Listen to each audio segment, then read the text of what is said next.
Hello students, as we were doing your exercise questions of chapter number 10, that is gravitation of physics. So we will continue it from question number 12 today. हमने 11 questions complete कर लिए थे जिसमें मैंने आपको 7 और 8 questions खुद करने के लिए दिए थे. So 11 questions were explained properly to you. I hope it is all clear to you. So today we will start from question number 12, that is in your book. Gravitational force on the surface of moon is only 1/6 as strong as gravitational force on the surface of earth. ठीक है, which means gravitational force on the surface of moon is 1/6 gravitational force on the surface of earth. ठीक है, या फिर आप इसे gravitational force को आप, ये तो एक्सेलरेशन ड्यू टू ग्रेविटी है ना, ग्रेविटेशनल फोर्स को आप कैसे रिप्रेजेंट करते हो, F M is 1/6 times of F E. ये हमने प्रूव भी किया है, आपके नोट्स में एक रिलेशन भी है. सो नेक्स्ट क्या है हमारे पास इस क्वेश्चन में, what is the weight in newton of a 10 kg object on the moon and on the earth. अब इसमें बोला है कि आपका जो वेट है 10 kg ऑब्जेक्ट का वेट क्या होगा on the surface of earth and on the surface of moon. So first of all weight is given by mass into acceleration. ठीक है, which is equal to gravitational force. ठीक है, force due to gravitational is called weight. तो अगर हमारे पास acceleration due to gravity m g होता है, जी इक्वल्स टू हमारे पास क्या होता है 9.8 मीटर पर सेकेंड स्क्वायर. ठीक है, तो अगर हमारा वेट आएगा तो वेट फाइंड आउट करते हैं. Weight is equal to F, ये आपको याद होना चाहिए. ठीक है, तो अगर हम फोर्स ही फाइंड आउट कर रहे हैं, तो अगर हम फाइंड आउट करेंगे वेट, तो इन टर्म्स हम फोर्स ही फाइंड आउट करेंगे, और हम फोर्स फाइंड आउट करेंगे तो हमारे पास वेट ही निकलेगा, क्योंकि दोनों की यूनिट क्या है, न्यूटन. ठीक है, तो on the surface of earth simple क्या आ जाएगा, mass of object that is 10 kg. आप यहाँ पे लिख भी सकते हो, mass is equal to 10 kg. On the surface of earth g will be 9.8, that is equal to weight क्या आ जाएगा आपके पास 98 न्यूटन. अब बात होती है वेट ऑन मून. मून पे जो आपकी ग्रेविटी है दैट इज 1/6. दैट ठीक है, जो फोर्स है 1/6 है, देयरफॉर जो आपकी एक्सेलरेशन ड्यू टू ग्रेविटी है वो भी क्या होगी 1/6. तो आप यहाँ पे जो एक्सेलरेशन ड्यू टू ग्रेविटी है, वेट मास देखो सेम रहेगा 10 kg, M will be same 10 kg. जो एक्सेलरेशन ड्यू टू ग्रेविटी है दैट इज रिड्यूस्ड बाय 1/6, तो it will be equal to 98 divided by 6. ठीक है, तो आपके पास वेट ऑन मून क्या आ जाएगा 16.3 न्यूटन, दैट इज 16.3 न्यूटन. ठीक है, तो this is weight of object on earth and this is weight of object on moon according to the relation force is equal to 1/6 of Fe. Force on surface of moon is equal to 1/6 time of the gravitational force on the surface of earth. Next question is, a ball is thrown vertically upwards. एक ball है आपके पास, diagrams draw करना पड़ता है physics में. अगर आप diagram draw नहीं करोगे तो आपको जो साइन कन्वेंशंस हैं उनका हमेशा प्रॉब्लम रहेगी. साइन कन्वेंशन क्या होता है आपके पास कि किस चीज़ को आपको नेगेटिव लेना है और किस चीज़ को आपको पॉजिटिव लेना है. ठीक है, तो अब देखो ये कैसे पता चलेगा कौन सी चीज़ को. अब वर्टिकली अपवर्ड्स है आपके पास, इसमें क्या बोला है, अ ball is thrown vertically upwards. Vertically upwards, अब देखो जो आपका सरफेस ऑफ अर्थ है, ये मान लीजिए आपका क्या है सरफेस ऑफ अर्थ. अब इसमें जो एक्सेलरेशन ड्यू टू ग्रेविटी है, बॉल थोड़ा बड़ा हो गया मेरा, एक्सेलरेशन ड्यू टू ग्रेविटी है, ग्रेविटेशनल पुल होता है वो हमेशा अर्थ के टूवर्ड्स होता है. जो एक्सेलरेशन ड्यू टू ग्रेविटी है वो हमेशा ऐसे काम करती है. ठीक है, अगर कोई ऑब्जेक्ट इसी की डायरेक्शन में हो तो एक्सेलरेशन की डायरेक्शन में अगर मोशन होगा तो आप उस मोशन को क्या लोगे पॉजिटिव. ठीक है, अगर जो ऑब्जेक्ट है वो ऊपर की तरफ फेंका गया है तो उसका डिस्टेंस कवर्ड भी क्या होगा पॉजिटिव. अब देखो मैं इसमें आपको 2-3 चीजें बता देती हूँ. ठीक है, अब आपके पास केसेस हैं. ये आपके पास क्या है, पॉइंट, ओरिजिन मान लिया जहां से आपको ऑब्जेक्ट को फेंकना है। ठीक है। आपके व्हाट्सएप ग्रुप में एक स्टूडेंट ने पूछा भी था, तो मैं क्लियर आउट कर देती हूँ आप सभी को। एक ऑब्जेक्ट है, अगर आप उसे ऊपर की तरफ फेंकते हो, सबसे पहले उसमें किसकी बात करी थी, एक्सेलरेशन की। ठीक है। अगर किसी ऑब्जेक्ट को ऊपर की तरफ फेंका गया है तो एक्सेलरेशन की नॉर्मल डायरेक्शन क्या है बताइए मैंने आपको, नीचे की तरफ। ठीक है। जो ऑब्जेक्ट है वो उल्टी तरफ फेंका गया है, एक्सेलरेशन नीचे की तरफ है, तो उस ऑब्जेक्ट का एक्सेलरेशन क्या लिया जाएगा, नेगेटिव, जो अपवर्ड फेंका गया है। ठीक है। अब जो ऑब्जेक्ट डाउनवर्ड फेंका गया है उसका एक्सेलरेशन क्या है, in the direction of actual acceleration, तो उसका एक्सेलरेशन क्या लिया जाएगा, पॉजिटिव। और एक्सेलरेशन ड्यू टू ग्रेविटी क्या है हमारे पास, 9.8 मीटर पर सेकेंड। ठीक है, पर सेकेंड स्क्वायर। ये आ गई आपकी एक्सेलरेशन की बात। नेक्स्ट उसमें कही गई थी डिस्टेंस की बात। डिस्टेंस लिया जाए अगर आपका, अब देख लो, कंसीडर कर लो, आपके पास एक ग्राफ होता है ना, ये वाला X Y, X minus X, Y and minus Y. तो आप इसको ओरिजिन कंसीडर कर लो। ये अगर आप ऊपर की तरफ कोई ऑब्जेक्ट फेंकोगे अपवर्ड, तो वो किसके अलोंग होगा, पॉजिटिव वाई एक्सिस, तो there distance will be taken as positive. If object is falling, अगर ऑब्जेक्ट गिर रहा है तो वो किसके अलोंग है, नेगेटिव एक्स एक्सिस, तो आपका जो डिस्टेंस होगा वो आप क्या लोगे, नेगेटिव। अब आ जाती है वेलोसिटी की बात। वेलोसिटी क्या होता है आपके पास, change in displacement upon time. ठीक है। तो मतलब अगर आपका डिस्प्लेसमेंट पॉजिटिव होगा तो आपकी वेलोसिटी भी क्या होगी, पॉजिटिव। तो velocity upward is taken as positive and velocity downward is taken as negative. तो ये सिंपल सा कंसेप्ट था वहां पे हमारे पास। ठीक है, इसमें आपको ज्यादा कंफ्यूज होने वाली बात नहीं है।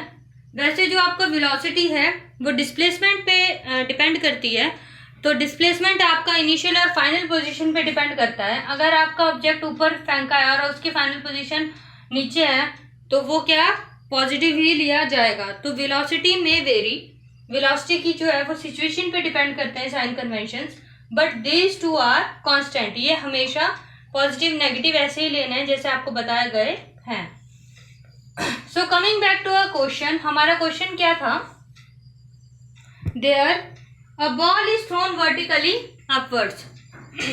एक बॉल को ऊपर की तरफ फेंका गया है, ऊपर की तरफ फेंका गया है मतलब जी क्या लेना है यहाँ पे आपको, नेगेटिव। नॉर्मली जी नीचे की तरफ होता है ना, तो देयर इनिशियल वेलोसिटी इज, किस वेलोसिटी से फेंका गया है, 49 मीटर पर सेकेंड। ठीक है। जो आपका जी है वहां पे क्या आएगा, acceleration due to gravity, that is 9.8 metre per second square. Calculate the maximum height to which it rises. आपको डिस्टेंस फाइंड आउट करना है, मैक्सिमम हाइट यहाँ पे क्या होगा आपका, डिस्टेंस। तो हम रिलेशन, इक्वेशन ऑफ मोशन के रिलेशंस यूज करेंगे जो मैंने आपको लिखवाए थे। तो v क्या है यहाँ पे, जो बॉडी टॉप मोस्ट पोजिशन पे पहुंच जाएगी तो वो एक पॉइंट पे जाके क्या रुक जाएगी, तो उस पॉइंट पे जो फाइनल वेलोसिटी क्या होगी आपकी, 0। तो here 0 whole square minus 49 whole square equals to 2 multiply by 9.8, और ये आ गया आपके पास s। तो आप इसे फाइंड आउट कर सकते हो, 2 मल्टीप्लाई बाय 9.8, स्क्वायर है 49 का, तो ये क्या आ जाएगा, -49। अब यहाँ पे हमारे पास 9.8 मैंने यहाँ क्या लिया है, माइनस में, तो here we have minus minus plus.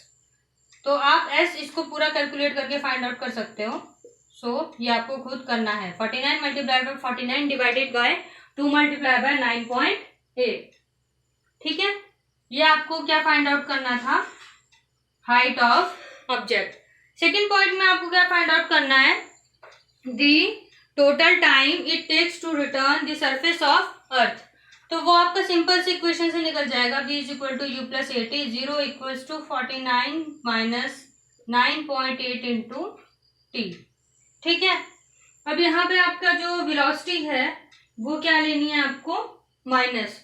कैसे, अब देखो यहाँ पे हमने वेलोसिटी माइनस में क्यों ली है, वेलोसिटी माइनस में हमने इसलिए ली है क्योंकि वो अपवर्ड मोशन में है। जैसे कि आपको बताया था कि वेलोसिटी में वेरी, ठीक है, वेलोसिटी में वेरी, यहाँ पे जो ऑब्जेक्ट है वो अपोजिट डायरेक्शन में फेंका गया है। अगर आपका एक्सेलरेशन आप नेगेटिव में ले रहे हो तो आपका वेलोसिटी भी क्या लेंगे, नेगेटिव में, ठीक है।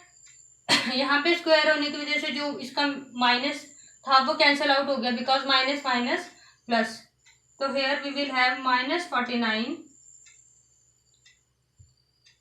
वेलोसिटी यहाँ पे माइनस में नहीं लेनी है आपको, क्यों, क्योंकि आपका जो डिस्टेंस ट्रेवल्ड है वो पॉजिटिव में है, पॉजिटिव वाई ओरिजिन है, पॉजिटिव है ना यहाँ से, पॉजिटिव वाई एक्सिस, तो आपकी वेलोसिटी भी क्या आएगी, पॉजिटिव। तो 49 अपॉन -9.8, ये -49 आ गया, प्लस का है, यहाँ पे आके क्या आ गया, माइनस, तो ये क्या आ जाएगा, -49 अपॉन -9.8, तो ये आ जाएगा आपके पास t। ये आपको खुद फाइंड आउट करना है, ठीक है। अब है आपके पास क्वेश्चन नंबर 14। क्वेश्चन नंबर 14 भी आपके पास एक न्यूमेरिकल है।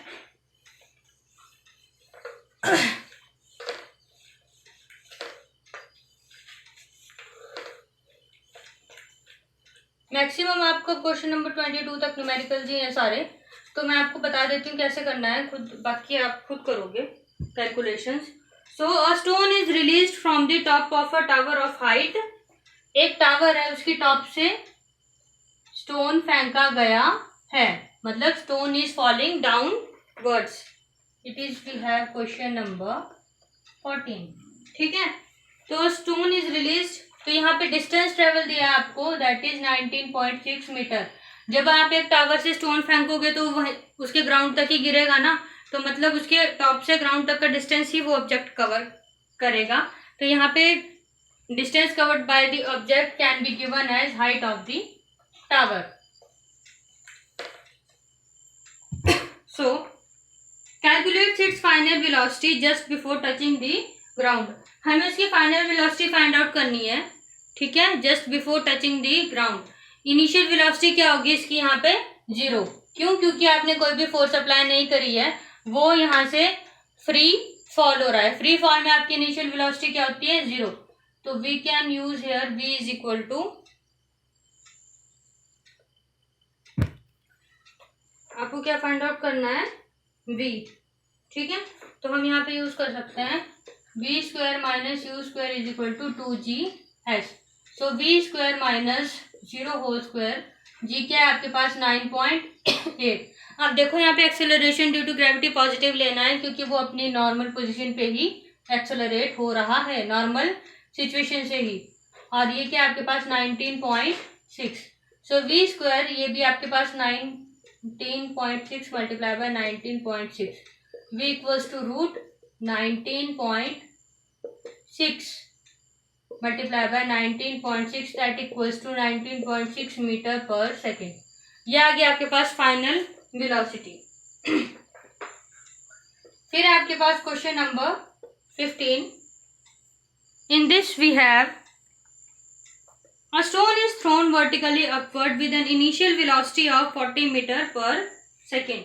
एक स्टोन है वर्टिकली अपवर्ड फेंका जा रहा है with initial velocity of 40 metre per second, तो इसकी फाइनल वेलोसिटी क्या हुई यहाँ पे, 0, while reaching the top, taking g is equal to meter per 10 meter per second square, g is equal to 10 meter per second square, किस में आएगा, minus में, u equals to 40 metre per second, ठीक है। Find the maximum height reached by the stone, आपको क्या find out करना है, s। तो s कहाँ से निकल सकता है आपका v square minus u square is equal to 2gs, 0 minus 40 whole square equals to 2 multiply by minus 10 into s। So here we have 40 multiply by 40 upon minus 20 equals to s। So 2 to the 4, s is equals to 80 meter. We have it here. Next we have in the question, what is the net displacement and total distance covered by the object, ठीक है। First of all the object is moving from इस point से इस point में जा रहा है, फिर वो वापस आ रहा है, ठीक है। तो टोटल डिस्टेंस कवर्ड क्या हो जाएगा, 80 मीटर ऊपर और 80 मीटर नीचे। Total distance is equal to 80 plus 80, that is equal to 160 meter. And total displacement, अब टोटल डिस्प्लेसमेंट हमारा किस पे डिपेंड करता है? Initial position and final position पे। इनिशियल पोजीशन उसकी यही थी और फाइनल पोजीशन भी उसकी यही है, तो दैट इज 80 माइनस 80। जाते हुए उसने 80 ट्रेवल करा था और आते हुए भी उसने 80 ट्रेवल करा है, तो that is equal to displacement is equal to 0 meter. तो ये हो गए हमारे आपकी बुक में questions 12, 13, 14 and 15। Next we have question number 16। Calculate the force of gravitation. ये मैं आपको सिर्फ हिंट दूंगी, करना आपको ये खुद है।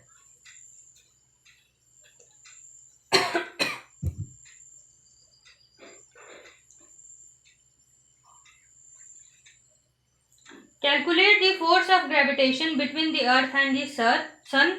आपको force of gravitation find out करनी है। फोर्स ऑफ ग्रेविटेशन का फॉर्मूला क्या होता है आपके पास? m1 m2 upon are square. ठीक है, डिपेंड करता है m1 m2, आप कुछ भी ले सकते हो, तो सिर्फ लिखने की टर्म्स है। तो आपके पास जो आपको मास गिवन है अर्थ का, वो क्या गिवन है? 6 × 10⁻24 kg गिवन है आपको। मास ऑफ सन गिवन है, that is 2 × 10⁻30 kg। Distance between them given है, r या d स्क्वायर भी लिखते हैं हम इसे, d square equals to 1.5 × 10⁻11 meter. g की वैल्यू आपको पता है 6.7 × 10⁻11 newton meter square kg per kg square. Let me check it. यही वैल्यू है ना g की आपके पास?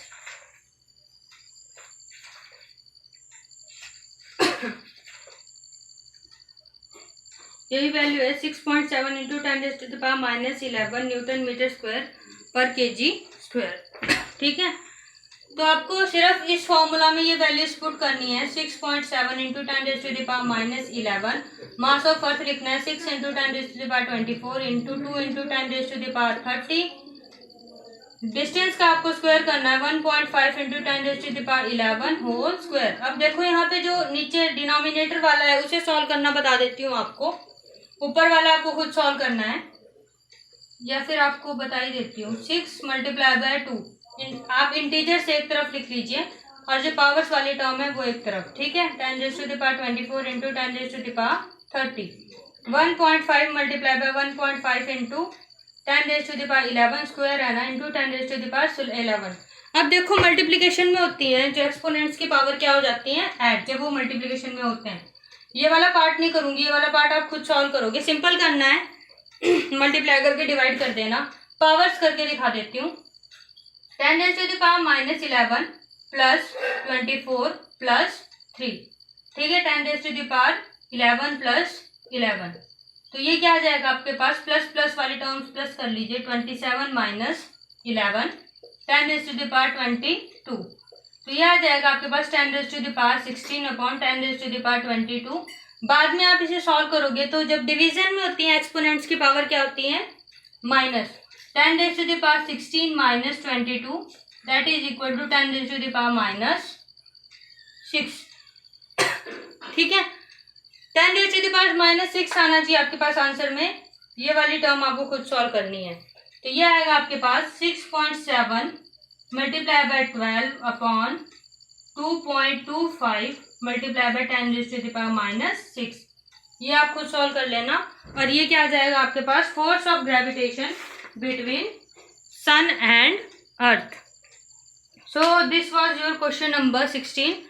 जो क्वेश्चन नंबर 17 है वो हम फिलहाल स्किप कर रहे हैं, हम वो नहीं करेंगे क्योंकि एग्जामिनेशन पॉइंट ऑफ व्यू से वो इम्पोर्टेंट नहीं है और वो बहुत ही लेंथी है। So remaining we have question number 18, 19, 20, 21 and 22। So question number 18 पे मूव ऑन करते हैं अब।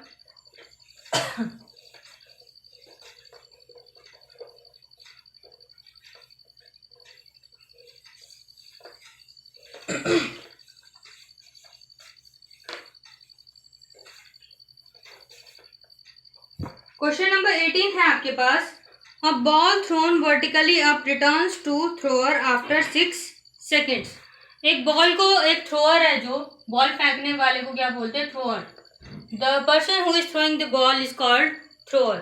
So a ball is thrown upwards and comes back to the thrower's back in 6 seconds.